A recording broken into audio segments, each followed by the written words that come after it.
রাতের সংবাদে আপনাকে স্বাগতম। প্রথমে জানিয়ে দিচ্ছি সংবাদ শিরোনাম।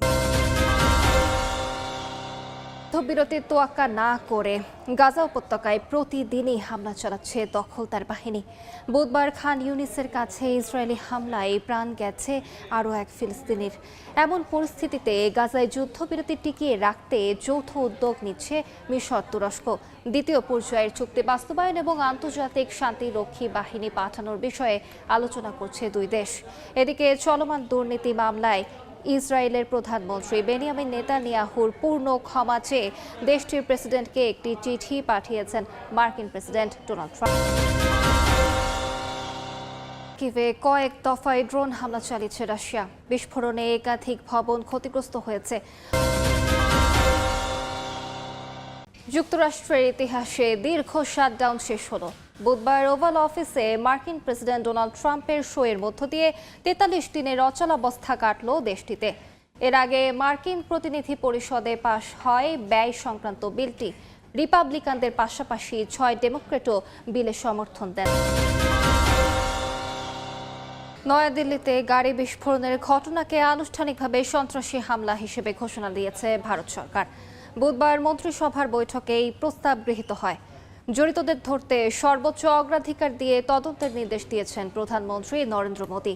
ভারত জুড়ে সতর্কতার মধ্যে এয়ার ইন্ডিয়ার একটি ফ্লাইটে বোমা হামলার হুমকি দেওয়া হয়েছে। অন্যদিকে পাকিস্তানের রাজধানী ইসলামাবাদে আদালতের সামনে আত্মঘাতী হামলার ঘটনায় এক মোটরসাইকেল চালককে গ্রেফতার করেছে পুলিশ। এবার শুনবেন বিস্তারিত।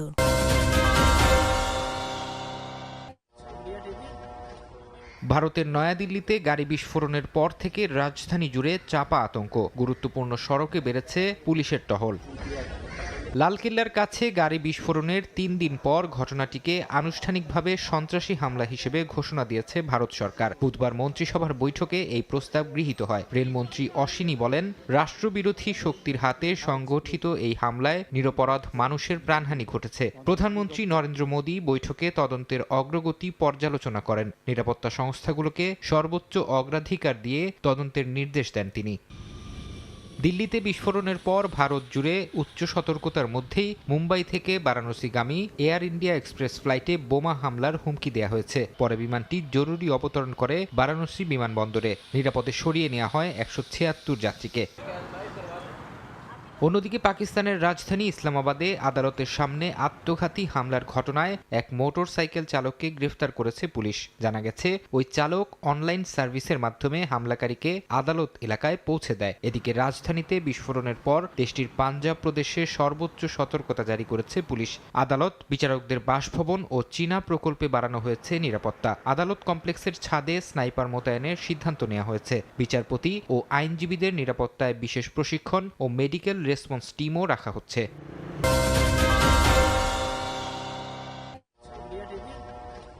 ভারতের নয়াদিল্লিতে গাড়ি বিস্ফোরণের পর থেকে রাজধানী জুড়ে চাপা আতঙ্ক। গুরুত্বপূর্ণ সড়কে বেড়েছে পুলিশের টহল। লালকেল্লার কাছে গাড়ি বিস্ফোরণের ৩ দিন পর ঘটনাটিকে আনুষ্ঠানিকভাবে সন্ত্রাসী হামলা হিসেবে ঘোষণা দিয়েছে ভারত সরকার। বুধবার মন্ত্রিসভার বৈঠকে এই প্রস্তাব গৃহীত হয়। রেলমন্ত্রী অশ্বিনী বলেন, রাষ্ট্রবিরোধী শক্তির হাতে সংগঠিত এই হামলায় নিরপরাধ মানুষের প্রাণহানি ঘটেছে। প্রধানমন্ত্রী নরেন্দ্র মোদী বৈঠকে তদন্তের অগ্রগতি পর্যালোচনা করেন। নিরাপত্তা সংস্থাগুলোকে সর্বোচ্চ অগ্রাধিকার দিয়ে তদন্তের নির্দেশ দেন তিনি। দিল্লিতে বিস্ফোরণের পর ভারত জুড়ে উচ্চ সতর্কতার মধ্যেই মুম্বাই থেকে বারাণসীগামী এয়ার ইন্ডিয়া এক্সপ্রেস ফ্লাইটে বোমা হামলার হুমকি দেওয়া হয়েছে। পরে বিমানটি জরুরি অবতরণ করে বারাণসী বিমানবন্দরে। নিরাপদে সরিয়ে নেওয়া হয় ১৭৬ যাত্রীকে।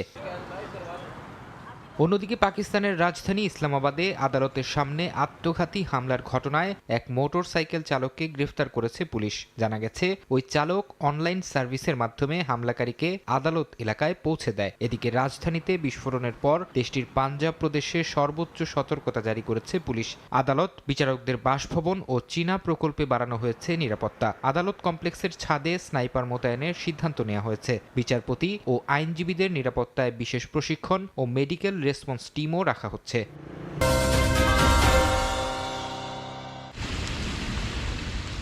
অবশেষে অচলাবস্থা কাটল যুক্তরাষ্ট্রে, শেষ হলো দেশটির ইতিহাসের দীর্ঘতম শাটডাউন।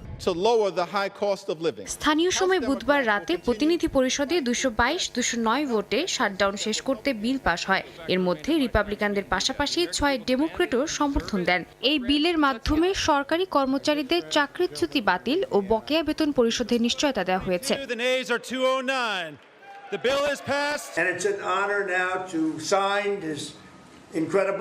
প্রতিনিধি পরিষদে পাশের পর বিলটি যায় প্রেসিডেন্ট ডোনাল্ড ট্রাম্পের কাছে। তাই সই করার মধ্য দিয়ে আনুষ্ঠানিকভাবে শেষ হয় যুক্তরাষ্ট্রের দীর্ঘতম সরকারি অচলাবস্থা।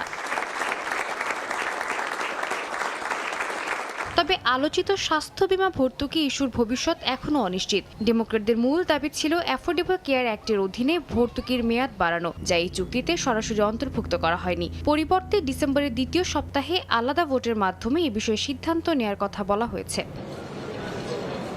দীর্ঘদিনের এই অচলাবস্থার কারণে যুক্তরাষ্ট্র জুড়ে জনজীবন বিপর্যস্ত হয়ে পড়েছে। প্রায় 14 লাখ সরকারি কর্মচারী বেতন ছাড়া কাজ করছেন অথবা ছুটিতে আছেন। খাদ্য সহায়তা কার্যক্রম স্থবির হয়ে গেছে। মারাত্মক বিঘ্ন দেখা দিয়েছে বিমান চলাচলে। বেশ কয়েকজন। এরই মধ্যে জাপোরিজিয়া অঞ্চলে রুশ আগ্রাসনে পিছু হটেছে ইউক্রেনীয় বাহিনী। এমন পরিস্থিতিতে শান্তি প্রক্রিয়া পুনরায় শুরু করতে আগ্রহ দেখিয়েছে রাশিয়া। তুরস্কে নিযুক্ত মস্কোর ভারপ্রাপ্ত রাষ্ট্রদূত বলেন, ইস্তাম্বুলের আলোচনার পথ এখনও খোলা আছে। সরাসরি আলোচনা পুনরায় শুরু করতে প্রস্তুত রয়েছে রাশিয়া।